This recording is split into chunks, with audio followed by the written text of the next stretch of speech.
After enduring nearly 9 years of intense public scrutiny and totally unprecedented levels of vitriolic, racist, partisan, and sometimes conspiracy theory-driven criticism, as the Obamas prepared to be the first black family in American history to leave public housing so that a white billionaire could move in, Michelle Obama endeared herself to the nation by telling reporters that all during their growing up in the White House, she had told her daughters to hold their heads high, to not reply to the irrational criticisms they were witnessing.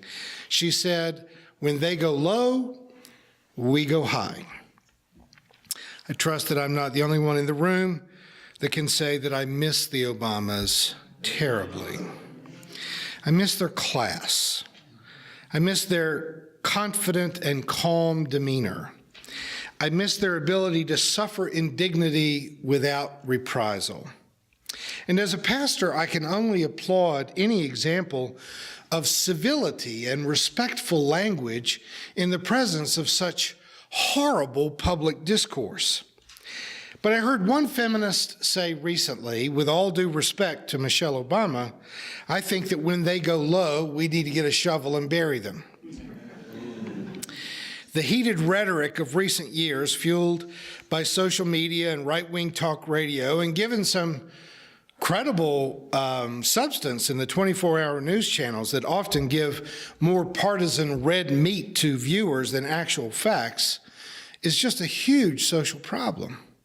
It makes voters demand virtual insanity out of their legislators. We send people to Congress with their hands so tied behind them that the Congress and the Senate are not able to get anything done.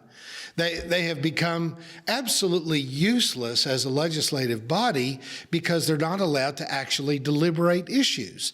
They're forced to always toe the line to what their constituencies have demanded, and their constituencies typically demand partisan insanity. So sure, civility is called for. We all need to rein in our rhetoric and try hard to speak the truth in love.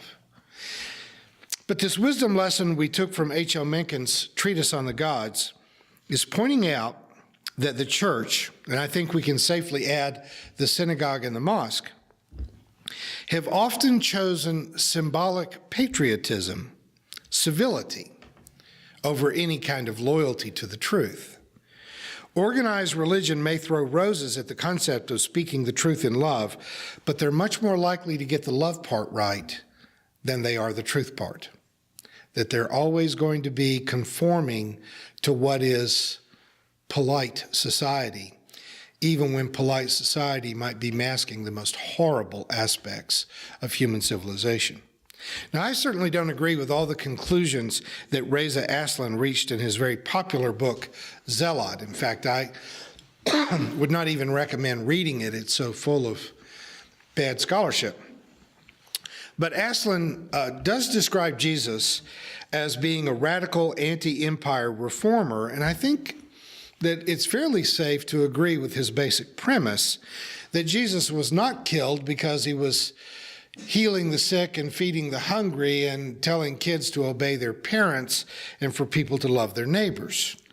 If we deduce anything from the historical clues left as echoes in the first century written accounts, Jesus was executed by the state because he challenged the moral authority of the state, their violent control of the people, and their economic exploitation of the poor. Please don't get tired of hearing me say this, because I've been outlining my sermons for the next 3 months, and I realize that I'm going to be saying this again. But in all of modern history, there's really only been one war, and it has never stopped. It's a continuous war, and it's a war of the haves against the have-nots. Amen. No matter which conflict you talk about that we've been engaged in for the last 100 years at least, and possibly much, much longer, economics was really the driving force. Very little to do with any other stated purposes. And this may be painfully obvious, but I'm going to ask you to give me just a moment to spell this out clearly for the benefit of our internet audience as well as for those of us here. I want to say this in a way to tell the truth about monetary motivations for modern warfare, that we can tell that truth and still deeply respect the young men and women who serve in the military. We're often led to believe that if you don't support the mission, you don't support the soldiers, and that's just absolutely not true. Most recruits, especially for the last 45 years since the end of the draft, most recruits have gone into the military out of economic necessity. Low-paying jobs, high college tuition drives the children of the poor into military service. Once inducted, no one is subjected to more daily infusions of propaganda than are our soldiers. The high unemployment in their hometown, the lack of opportunity in higher education that drove them into uniform is driven from their heads as they are repeatedly told that they are answering the high calling of the defense of freedom. But folks, Vietnam didn't represent a threat to our freedom. Korea didn't represent a threat to our freedom. Iraq, Afghanistan, Yemen, Pakistan, Haiti, Panama didn't threaten our freedom. In each case, we deployed the children of the poor to go kill the children of the poor in another nation to defend economic interests. And please don't try to change the subject of terrorism. If we were concerned about American safety, we would outlaw handguns today. Most civilized countries already have. But we are willing to accept tens of thousands of deaths in America, and then we claim that we're worried about terrorism. Our terrorists are our heavily armed neighbors. Terrorists present much less danger to American lives than not getting the flu shot. If we really wanted to protect Americans, we would make getting a flu shot mandatory and close down Homeland Security and make it easier to board an airplane. But again, let me be very clear. I didn't say that everyone who enters the military does so for economic reasons. I'm sure that there are those who feel drawn to a career in the military for reasons of family heritage, or because they plan to run for public office later, or out of some genuine, if distorted, sense of patriotism. But we have a saying in psychology: when you hear hoofbeats, you think horses and not zebras. The overwhelming majority of people that go into the military do so for economic reasons. Most of the people we recruit into the military come from rural parts of the country, the rural poor, families that while their heroism and their personal sacrifices absolutely deserve our applause, they deserve our respect, they deserve to be honored, and more than that, they deserve to be compensated for the health problems that they incur in military service. They deserve access to counseling and a decent retirement. But we don't have to pretend that they are in Afghanistan defending our freedom. I would even ask you to consider the whole business of the debate around college tuition, that countries that are making college tuition free do not have large standing armies. Some of them can't. You know, the constitutions of Japan and Germany limit the size of their military. So they have free college tuition. In the United States, we keep it very high. And we've even made it where you can't repay your student loans. You can't refinance them. That it's extremely expensive if you have to borrow your way into college, because we need people to go into the military. If we had a draft, it would be all right for us to have free college education. That what it would cost to pay all college tuition for everyone that wants to go to college in the United States would be less than 1/10 of the tax cut offered to billionaires in the current Trump tax plan. So they told you that Bernie was crazy for saying that we could have free college tuition. And then they say that we can afford to give 100 times as much tax cuts to the super wealthy. We could afford to give free college tuition to everyone in the United States that wants to go to college, but then who would join the military? I'm going to come back to the topic of the government's manipulation of the poor in military adventures some over the next 3 months, but today I want to return to this observation that L Menken made a century ago. In matters of state, the established church is almost always on the side of power. During the Revolutionary War, most of the established churches did not support the revolution. They supported the British king. During the Civil War, almost every Southern church, very few exceptions, supported not only the military cause of the South, but they supported the institution of slavery. Luther, Calvin, Wesley all knew which side their bread was buttered on. Right up to the latter half of the last century, when some Catholic priests in Central and South America were finally siding with the poor in the liberation theology movement, most of those priests met their deaths, and they met their deaths with the approving nod of the Vatican. And frankly, for all the reasons we have to like our current Pope, if you want to continue to like him, you probably should not probe too deeply into what he was doing during the roundup of the liberation priests in Argentina. There are wonderful exceptions, but in general, the Catholic Church has behaved just like Menken said, in service to whoever was in power. None other than our nation's own founding father, Thomas Jefferson, wrote, "In every country and in every age, the priest has been hostile to liberty. He always is in alliance with the despot, abetting his abuses in return for protection of his own." Now, this church, we may tend to err on the other side. We're always pretty eager to jump to point out the ethical failings of government officials and corporations. And it may be that we should accept a certain degree of criticism about how lovingly we speak the truth.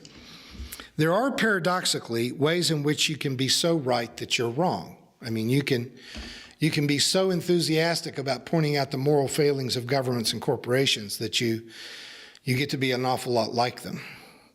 But one of the things that the church, the synagogue, and the mosque must do in this present day is to clearly and unapologetically tell the truth. And I don't think that's happening nearly often enough. Our good friend from the progressive movement in Great Britain, John Churcher, stays in touch with me. And those of you that are listening, if you're looking for another good source of progressive input, John Churcher in Permission to Speak is a good one to pay attention to. But John stays in touch with me, and just this week he forwarded an article to me from a British newspaper that was saying basically what Elizabeth Warren said yesterday on the event of the 100th day of the Trump administration. Both Warren and this column listed the lies, the broken campaign promises, and the thus far failed legislative attempts to ban Muslims from entering our country, to end Obamacare with a huge tax giveaway to the super wealthy, and this very silly one-page tax reform proposal that would at best give hundreds of billions of dollars to the super wealthy while doing nothing at all for 98% of the wage earners in America. You mix all that in with scandal after scandal in the West Wing, from dealings with Russian spies and conflicts of interest in the business world, and we cannot avoid saying, and I'm saying this lovingly, that this is the most inept, corrupt, and dangerously flawed president in modern American history. Amen. But both Senator Warren and Jonathan Freeland, in his article in The Guardian, said that the one good thing that has come about in these 100 days is the apparent fact that protest works, that the demonstrations, the uniting of opposition to the Trump administration has actually had an effect. The missteps of the Trump administration have mobilized opposition in ways that we have not lately witnessed in American history. And that mobilization has shown itself to stop bad legislation, to stop things that even executive orders are being stopped because the population will not tolerate it. Freeland concludes in his article, Donald Trump is as bad as we feared. Delusional, dangerous, dishonest, but there's another lesson from these 100 days. Even when faced with the greatest menace, resistance is not futile. When we started this church in 2008, we hired a local fabric artist to make these two banners. that would at least be suggestive of stained glass windows that we could use in the windowless conference room where we started our church. This one to my left, and Rob, if you would give our viewers a shot of that, if you can pull the camera out where they can see it, is the winged lion is taken from the familiar depiction of the art that represents the Gospel of Mark. But rather than a quote from the Bible, we took as our motto a quote from Elie Wiesel's Nobel Prize-winning speech, in which he said that the ethics of the whole of the Hebrew and Christian scriptures can be summed up in this single phrase: "Thou shalt not stand idly by."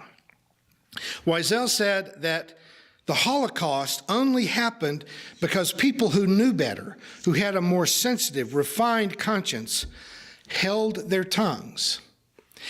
And though hurt and horrified by what happened, they said little and did nothing. That is a mistake that we are resolved never to make again. And though we started our church just months before Obama was elected, now more than ever, our motto must be reaffirmed. We are resolved that we will never again stand idly by and watch in silence and to remain inactive in the presence of great social evil. Never again. Amen.